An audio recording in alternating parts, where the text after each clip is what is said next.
We'll start this hour with breaking news too, because Donald Trump and his Turkish counterpart, Recep Erdogan, have agreed on a joint fight against ISIL and Kurdish separatist fighters in Turkey.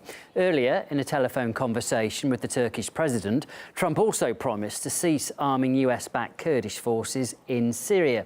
Well, RT's correspondent, Caleb Maupin, has been across this for us and joins us now. Caleb, give us more details then. Well, according to the foreign minister of Turkey, Donald Trump has made quite a promise, a rather remarkable promise, it could be said, to the Turkish government. He has promised to stop supplying weapons to Kurdish forces in Syria. Now, this is what we're hearing from the Turkish foreign minister. Mr. Trump clearly stated that he had given clear instructions not to provide the YPG with arms and that this nonsense should have ended long ago. Now, Kurdish forces in Syria have been key allies of the United States. Recently, when there was a struggle to retake the city of Raqqa, which had become the capital of ISIS activities and terrorist atrocities, while that was going on, it was mainly Kurdish ground forces that were in the operation, and they were provided with U.S. air support. After that, we even heard Donald Trump vocally praise the Kurds for their fighting on the ground against the ISIL terrorists.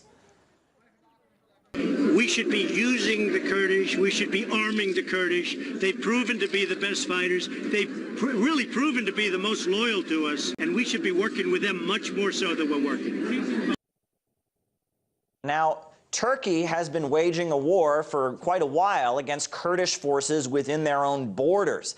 There's a concern in Turkey that if some kind of territory or state were to be established for Kurdish forces in Syria, this would serve to serve and further instability in Turkey. And furthermore, there's a concern about there being an abundance of weapons in the hands of the Kurdish forces. There's a concern that some of those weapons could flow to Kurdish separatists in Turkey, and that could cause further problems as well.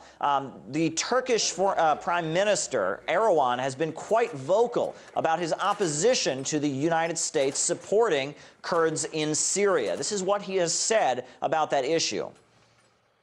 Fight against the Daesh terrorist organization should not be led with another terror organization. We want to believe that our allies would choose to stand beside us and not on the side of terrorist organizations. Now, in the past, Washington has been quite enthusiastic about supporting Kurdish forces in Syria.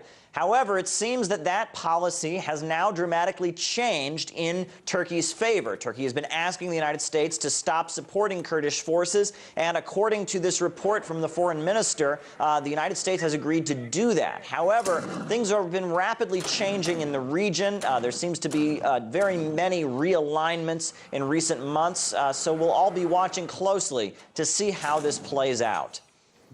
Sure. OK, thanks, Caleb. That was RT's Caleb Maupin there for us in New York.